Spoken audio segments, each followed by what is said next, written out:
Alright, y'all. Welcome back to another video. It's hard to believe we're already in week 4 and getting ready to head into the month of October.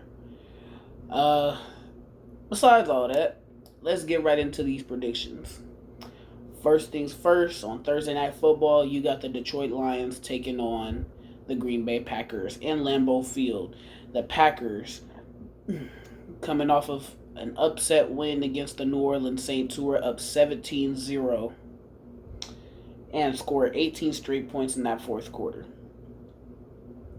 Then you have the Detroit Lions, who are coming off of a win as well, pretty much beating the Atlanta Falcons 20-6 and not allowing the Falcons, especially Bijan Robinson, to run all over their defense. This is going to be a tough game to choose, but you always got to come down to one in that gut feeling. And my gut feeling is telling me to go with the Detroit Lions because of the momentum that they have right now. I feel like even though they lost to the Seahawks, they still have that momentum going for them, especially still from that Kansas City Chiefs win in week 1. So I got the Lions beating the Packers in Lambeau again. Then you have our first London game of the year. A real early game for me, 6:30 in the morning. You got the Jacksonville Jaguars taking on the Atlanta Falcons. The Jaguars embarrassed themselves against the Houston Texans. They allowed a fullback to run 90 yards. A fullback to run 90 yards on a kick return, and his name is Andrew Beck. Then you got the Atlanta Falcons not doing anything against the Detroit Lions, and now people allegedly are on Taylor Heineke watch. But I feel like Desmond Ridder, he's still going to be playing regardless of the fact, unless he plays piss poor like Marcus Mariota last year.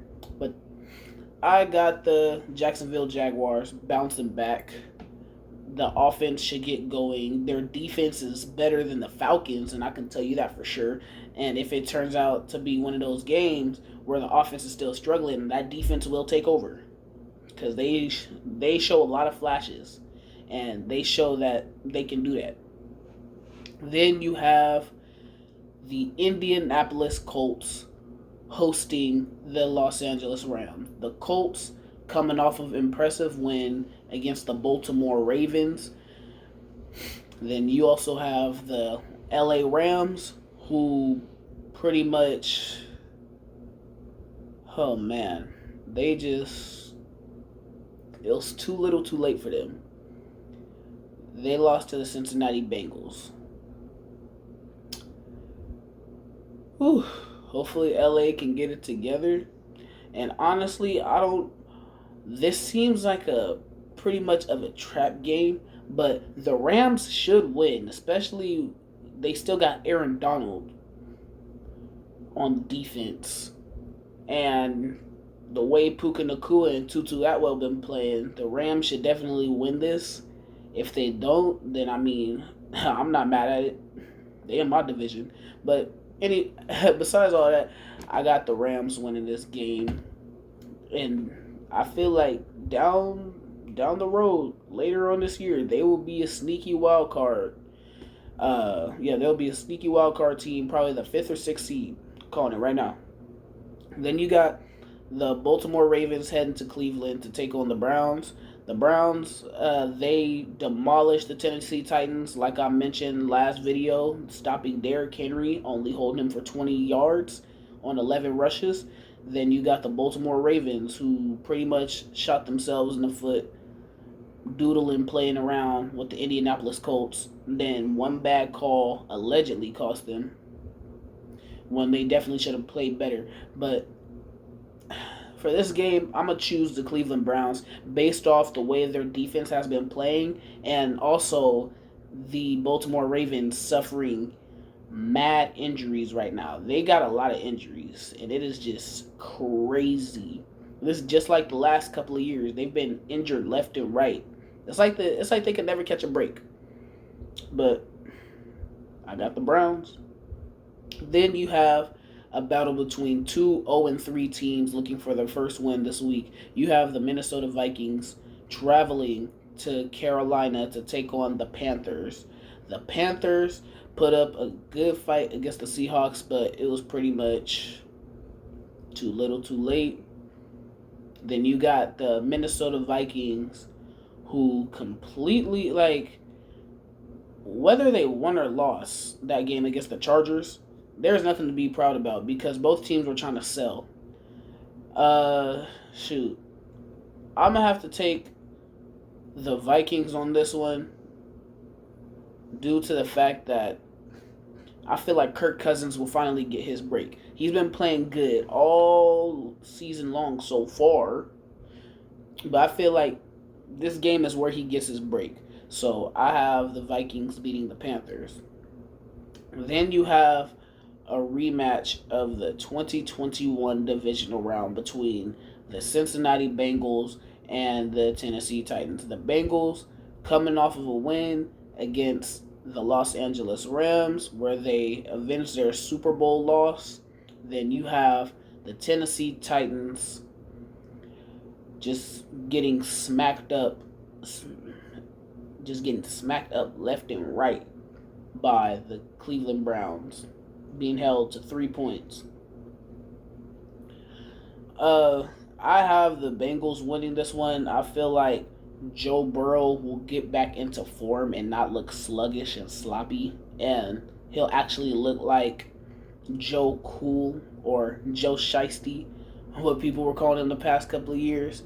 And I feel like him and the Bengals got this in the bag. Then you have a matchup between two former undefeated teams, between the Tampa Bay Buccaneers and the New Orleans Saints. The New Orleans Saints really blew a 17-point lead. A 17-point lead where those 17 points only came in the first half. Then you got the Tampa Bay Buccaneers pretty much like they just couldn't do anything against that Eagles defense.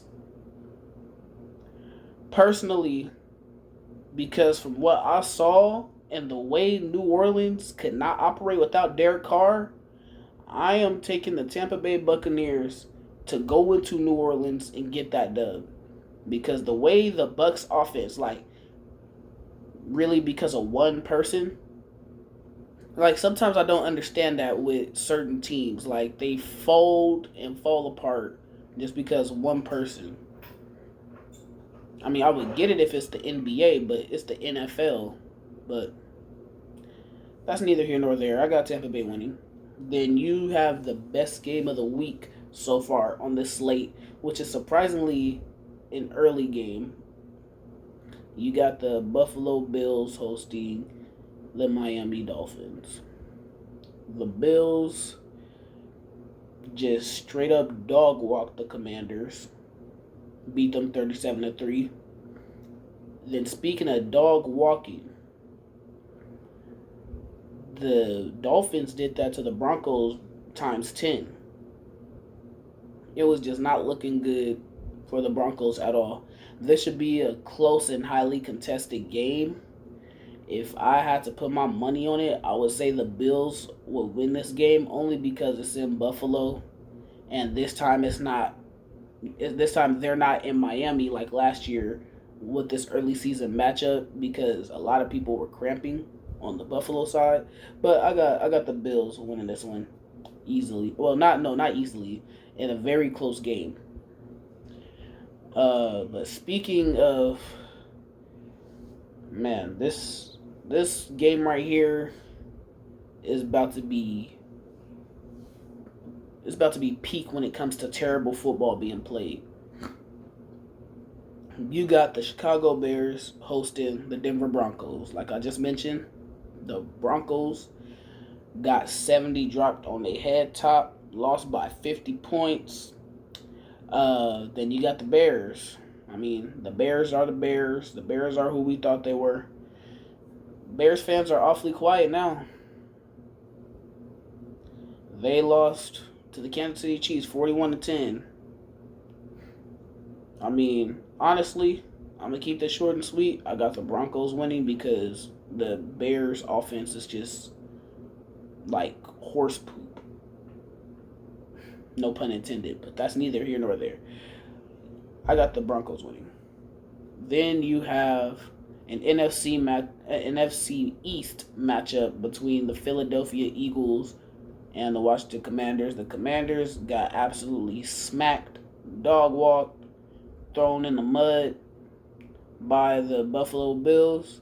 And then you got the Eagles pretty much handling business against Tampa Bay. Personally, I'm still not sold on the Eagles. Eventually, they're going to find the right one and they're going to start gathering losses. But I don't see them losing this game against Washington due to the fact that their D line is probably going to do exactly what Buffalo did to the Commanders last week. But I don't think they'll get as many interceptions as Buffalo, but sacks, that's definitely achievable. So I got the Eagles beating the Commanders. Then you have the Houston Texans hosting the Pittsburgh Steelers, which the Texans came off a surprising win in my eyes against the Jacksonville Jaguars. Then you have the Pittsburgh Steelers going into Vegas and beating the Raiders. That offense of Pittsburgh looked a little competent. A little competent.